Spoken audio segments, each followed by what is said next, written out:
Assalamualaikum warahmatullahi wabarakatuh. Kami dari kelompok 10 akan mempresentasikan tentang konsep komunikasi dan promosi kesehatan dalam penyuluhan masyarakat dan praktik ATLM.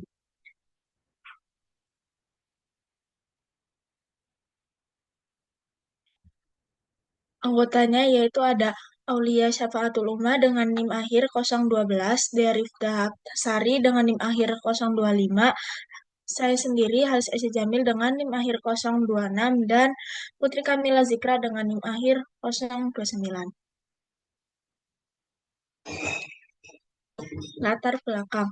Komunikasi merupakan sarana penting dalam penyampaian pesan kesehatan kepada individu maupun masyarakat.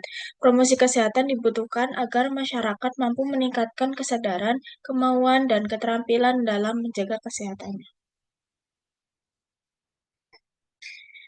Pentingnya komunikasi, yaitu komunikasi kesehatan bukan sekedar memberi informasi, tetapi menekankan pemahaman dan pemaparan. Komunikasi yang efektif membantu masyarakat mengambil keputusan yang tepat mengenai gaya hidup sehat. Adapun masalah kesehatan di masyarakat, yaitu seperti stunting, TBC, kusta pneumonia, sanitasi buruk, dan perilaku buang air sembarangan masih ditemui di berbagai wilayah. Kondisi ini diperparah dengan rendahnya pendidikan dan keterbatasan akses informasi kesehatan. Lalu rumusan masalahnya itu bagaimana promosi kesehatan diterapkan, apa saja kendala yang dihadapi, dan bagaimana peran ATLM dalam mendukung prokes agar masyarakat mampu hidup sehat secara mandiri akan dijelaskan oleh rekan saya.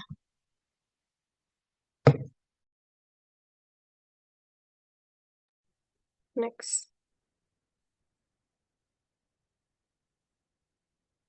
Kemudian ada tujuan umum, yaitu tujuan pembahasan adalah memberikan pemahaman tentang komunikasi kesehatan, menjelaskan konsep promosi kesehatan, mengidentifikasi kendala, serta menguraikan peran ATLM dalam promosi kesehatan baik di masyarakat maupun fasilitas kesehatan.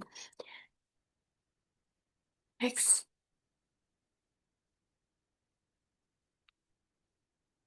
Lalu tujuan menurut WHO yaitu menjadikan kesehatan sebagai nilai penting, membantu individu dan kelompok hidup sehat secara mandiri, serta mendorong pemanfaatan sarana kesehatan secara tepat dan berkesinambungan. Next. Kemudian ada konsep promosi kesehatan, upaya sistematis untuk meningkatkan kesadaran, mengubah perilaku, dan memberdayakan masyarakat agar hidup lebih sehat. Kegiatan ini mencakup pendidikan kesehatan, advokasi, dukungan sosial, serta pemberdayaan komunitas. Kemudian strategi promosi kesehatan. Strategi Promkes meliputi advokasi kepada pembuat kebijakan, dukungan sosial dengan melibatkan tokoh masyarakat, serta pemberdayaan masyarakat agar mampu menerapkan perilaku hidup sehat secara mandiri dan berkelanjutan. Next. Konsep komunikasi kesehatan. Komunikasi kesehatan merupakan proses pertukaran informasi terkait kesehatan. Bentuknya dapat berupa komunikasi satu arah melalui media cetak, penyuluhan, atau siaran, serta komunikasi dua arah melalui diskusi, lokakarya, dan interaksi interpersonal. Sasaran promosi kesehatan. Sasaran prokes terdiri dari primer, masyarakat umum, sekunder, tokoh masyarakat, dan kader kesehatan, serta tersier yaitu pemerintah atau pembuat kebijakan yang memberikan dukungan regulasi dan sumber daya. Kemudian ada tujuan Promkes menurut Lawrence Green. Tujuan Promkes terbagi menjadi tujuan program, tujuan pendidikan, dan tujuan perilaku. Semuanya diarahkan untuk mengurangi perilaku yang merugikan kesehatan sekaligus meningkatkan perilaku sehat di masyarakat. Kemudian Promkes di fasilitas kesehatan. Di rumah sakit dan puskesmas, Promkes dilaksanakan melalui pendidikan kelompok, konseling individu, kegiatan di luar gedung, serta pemanfaatan berbagai media edukasi seperti leaflet, poster, spanduk, banner, televisi, hingga media sosial. Next. Promkes di fasilitas kesehatan. Promkes juga mencakup pemberdayaan pasien dan keluarga, penciptaan suasana kondusif seperti kawasan tanpa rokok, advokasi kebijakan dari manajemen, serta kerjasama lintas sektor untuk memperluas jangkauan program.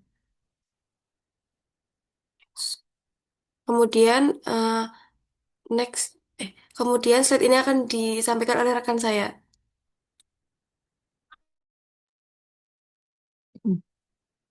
Baik, selanjutnya itu ada simulasi Promkes. Promkes dapat dibuat, eh maaf, Promkes dapat diperkuat dengan simulasi atau role play. Misalnya, cara mencuci tangan yang benar, penggunaan masker, pencegahan demam berdarah, hingga pola makan sehat. Simulasi ini membuat masyarakat lebih mudah memahami dan mempraktikkan perilaku sehat. Simulasi itu maksudnya tuh kayak apa ya? Kita itu membuat praktek gitu, mencontohkan. Dia next. Dan ada peran ATLM dalam Promkes. Yang pertama itu ATLM berperan sebagai komunikator kesehatan dengan menyampaikan hasil laboratorium menggunakan bahasa sederhana. Peran ini membantu pasien memahami kondisi kesehatannya serta mendorong tindakan pencegahan sejak dini.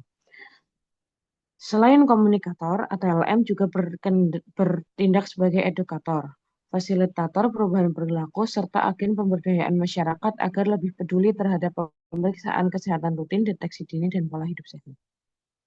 Next. Dan ada studi kasus. Studi kasusnya itu judulnya itu pembelajaran komunikasi dan promkes bidang teknologi laboratorium medis melalui praktik penyuluhan.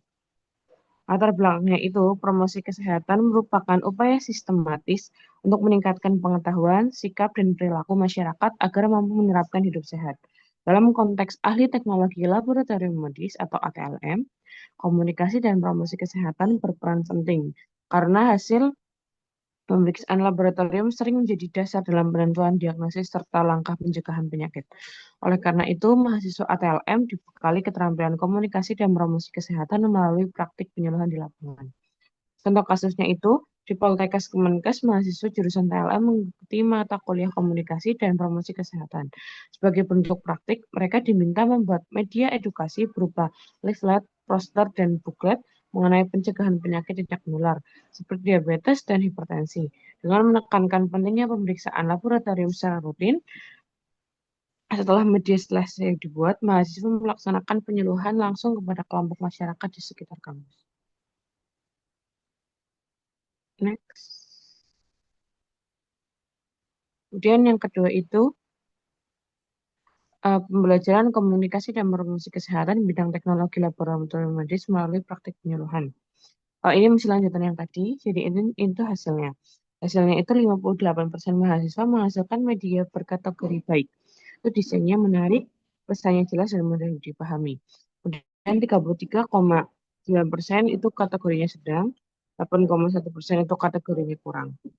Kemudian sementara itu kemampuan penyuluhan mahasiswa itu yang 76,8% itu baik, 23,2% itu sedang. Nah, ini ada permasalahannya. Yang pertama itu sebagian media promosi masih kurang menarik secara visual dan tidak sesuai dengan tingkat literasi masyarakat. Dan yang kedua itu beberapa mahasiswa kurang percaya diri dalam menyampaikan pesan kesehatan secara langsung. Dan yang terakhir, keterbatasan waktu penyuluhan menyebabkan materi tidak seluruhnya tersampaikan dengan baik. Next. Kemudian analisis konsep komunikasi dan promosi kesehatan. Komunikasi kesehatan ATLM sebagai komunikator harus mampu menyampaikan informasi dengan bahasa sederhana, ringkas, serta sesuai dengan budaya masyarakat. Komunikasi kesehatan, pemilihan media informasi sangat mempengaruhi efektivitas penyuluhan. Dengan penyuluhan masyarakat, interaksi langsung memungkinkan terjadinya tanya jawab, sehingga pesannya itu bisa disampaikan dengan lebih baik dan lebih mudah dipahami. Nah, solusinya itu yang pertama memberikan pelatihan dasar, eh maaf, memberikan pelatihan desain media promosi kesehatan berbasis digital agar media lebih mudah, lebih menarik. Kemudian melatih keterampilan komunikasi persuasif bagi mahasiswa ATLM untuk meningkatkan rasa percaya diri. Kemudian memperpanjang waktu praktik penyuluhan atau membuat program lanjutan agar pesan kesehatan lebih melekat. Kemudian mengintegrasi hasil pemeriksaan laboratorium dalam materi penyuluhan.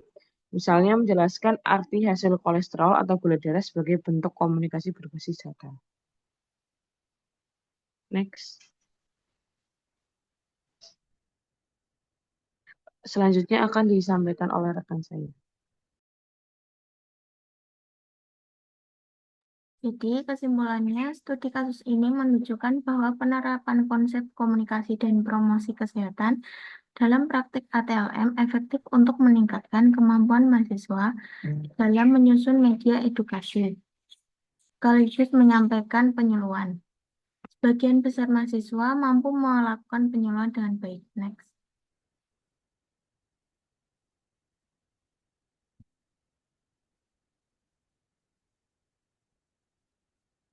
Yang pertama, review jurnal. Jurnal 1. Jurnal ini membahas peran ATLM dalam menurunkan anemia pada ibu hamil. Next.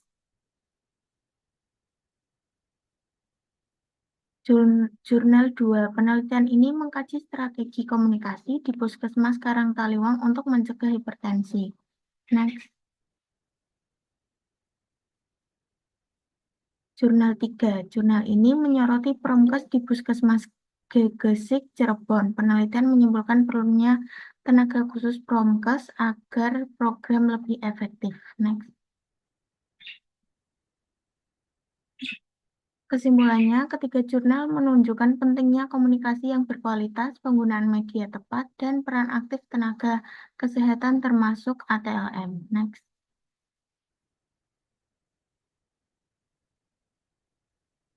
Kesimpulan jurnal. Ketiga jurnal menunjukkan pentingnya komunikasi berkualitas, penggunaan media tepat, dan peran aktif tenaga kesehatan, termasuk ATLM. Kombinasi komunikasi tatap muka dan media digital terbukti mampu memperluas jangkauan dan efektivitas promkes. Next.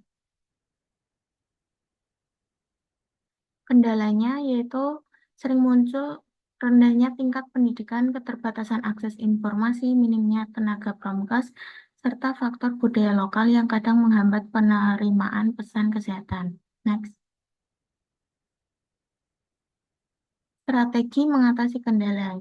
Cara mengatasinya adalah dengan menggunakan bahasa sederhana, melibatkan tokoh masyarakat, melakukan penyuluhan berulang, serta memanfaatkan media lokal seperti radio desa atau grup WhatsApp komunitas. Next. Kesimpulan umum, promosi kesehatan adalah proses terencana untuk meningkatkan kesadaran, mengubah perilaku, dan membangun kemandirian masyarakat. ATLM berperan penting sebagai tenaga teknis sekaligus komunikator kesehatan yang dapat membantu meningkatkan derajat kesehatan masyarakat. Next. Saran, ATLM sebaiknya meningkatkan keterampilan komunikasi, masyarakat diharapkan lebih proaktif, dan pemerintah perlu memberi dukungan berupa regulasi fasilitas serta pelatihan berkelanjutan. Selain itu, promkes harus disesuaikan dengan budaya lokal dan melibatkan tokoh masyarakat. Next.